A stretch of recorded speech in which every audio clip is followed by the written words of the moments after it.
I'm pretty certain that the next couple of weeks I'm going to say this a lot, but this list was hard. I stayed up hours trying to formulate the right argument for this list. I hope you guys enjoy the video. With that being said, let's get to it. The Dallas Cowboys have had some iconic players at the safety position, players who changed the game. Almost broke the punt return. Oh, wow. Ball is loose. I'm talking about generational talent who changed the rules and instilled fear into the hearts of opponents all over the league.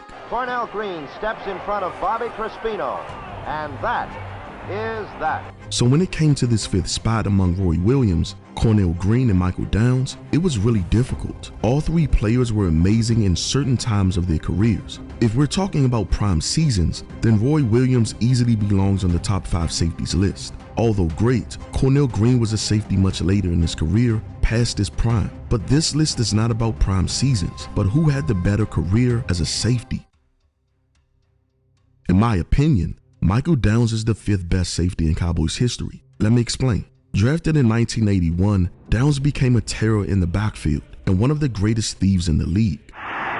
Intercepted by Downs, and it's a touchdown! Stealing 7 passes in his rookie season, 8 interceptions if we count the postseason. At one point, he went on a tear, intercepting a pass 3 games in a row. Downs helped Dallas break the franchise record for interceptions that season and helped establish Dallas' secondary as one of the best in the league. In 1983, Downs would put together another phenomenal season.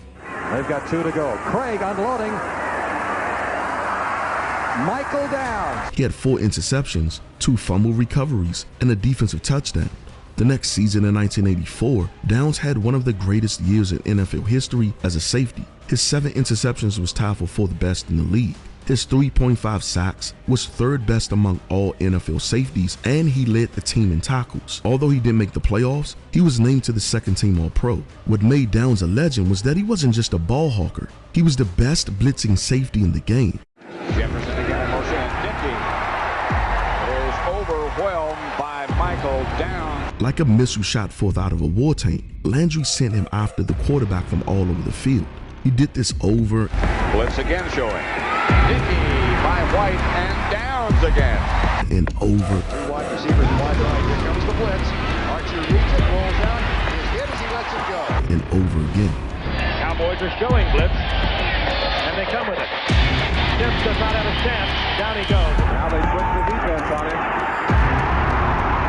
Yeah, there would have been a penalty against the Patriots as there was movement in the line. It mattered not as Dallas, and that's what we talked about, the Cowboys so aggressive. In 1986, he had another great season. His 6 interceptions was 4th among all safeties. And in 1987, Downs had 4 interceptions, capping off a phenomenal stretch of legendary seasons, starting from 1981 to 1987. I researched the first 6 years of some of the best safeties in NFL history. What I found was that Michael Downs was the most productive safety in the NFL in the first 6 years to start a career. His 40 turnovers in his first 6 seasons is more than Ed Reed, Ronnie Lott, Troy Polamalu, Darren Woodson, Rodney Harrison, Brian Dawkins, Mel Renfro, and Steve Atwater. Had he played on better teams, I'm sure we would be talking about Canton, or at least the Ring of Honor. You can say what you want, but very few safeties in Cowboys history had a better stretch than Michael Downs.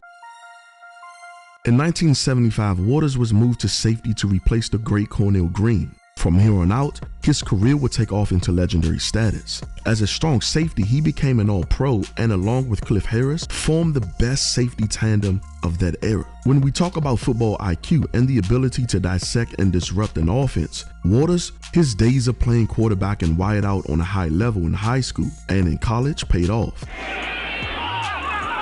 for LaFleur and intercepted by Charlie Waters. He has time. Waters down the far sideline. Again, Charlie Waters, all he does is key the tight end. As a strong safety, he could dissect what the offensive tendencies was before the play was ever formed. Waters was like a coach on the field with excellent instincts, great awareness, with the athletic ability to cover the length of the field. Avellini with good protection this time. Orletta picked off by Waters. The tight end looks really open. Because of that, Avellini decided just to make sure he's already overthrown Bo Rather. So watch this. And out of nowhere, 41 closes off and steals it. From 1975, which was the year he first started at strong safety, to 1981 in his last season, he had 21 interceptions, 6 sacks, 5 fumble recoveries, and played in 3 Super Bowls. In total, throughout the entirety of Waters' career, he had a total of 41 interceptions, played in 5 Super Bowls. The only coach the Cowboys have ever had Was 5-1 in 6 conference championship games, never experienced a losing season, missed the playoffs only 1 time, has more interceptions in the playoffs than anyone in NFL history, ranks 5th in history with 25 games played in the postseason, had 3 interceptions in 1 playoff game. With good protection this time for Letta. Picked off by Waters. Protection this time goes down the middle. Again, it's picked off. This time it's Waters. Avellini throws picked off. This is Charlie Waters' 3rd of the game. Incredible. Unusual. Outstanding. And blocked 4 total punts in just 2 games. It's blocked by Charlie Waters. Good snap this time. Here they come. They got another one. Blocked by Waters. Had Waters played safety his entire career, he would be high on this list. Have you ever met a psycho before? No, I'm talking about a legitimate psycho. Someone without any care for a human body. If you haven't, well, meet Cliff Harris, at least on the field. Intended for Pearson, the same play. Looks like he's been in a 15-round fight. Got a cut lip, I believe, huh? A player who was downright out reckless with his body. George Allen called him a rolling ball of butcher knives. Watching film, I thought he was going to die on the football field. Tarkenton will throw on 1st down. Cliff Harris walked away from the explosion point just like he always does. He got out of there just before the crash. The receiver, I believe, Tom, is Ahmad Rashad. Harris would hit so hard that he would literally pass out on the field like a dead man. Good protection for Archie. Looking for Childs. Yeah. He hit him, and Harris hit shot. And Muskie manages to retain his balance, but does not get... From behind, blocked by Upchurch. He fumbled.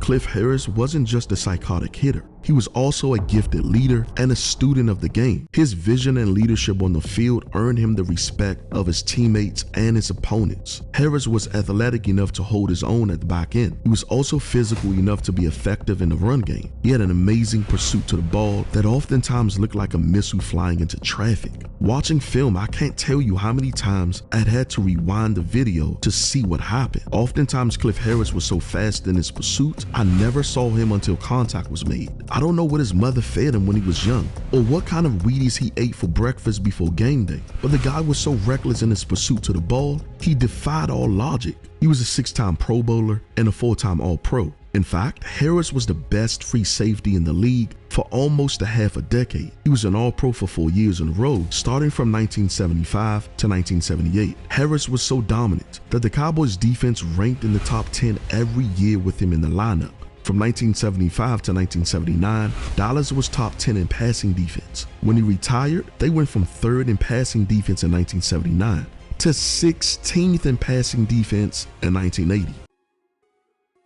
You've got to be a special player to be an all-time great cornerback and an all-time great safety. The first dominant safety in Cowboys history, Mel Renfro is the one who set the tone and the standard for how a safety should play the game. Renfro made an immediate impact in the National Football League. As a free safety, he had 7 interceptions in his rookie season. He was 4th in the league in interceptions. In 1967, Renfro was tied for 6th in the NFL in interceptions and tied for 2nd in interceptions among safeties. It was the 2nd time in his career that he had 7 interceptions, but it didn't stop there. In 1969, Renfro led the league with a franchise record 10 interceptions that lasted for 12 years when Everson Walls broke it in 1981. Renfro was an All-Pro for half of his 6 years as a safety. He made the Pro Bowl for 6 straight seasons.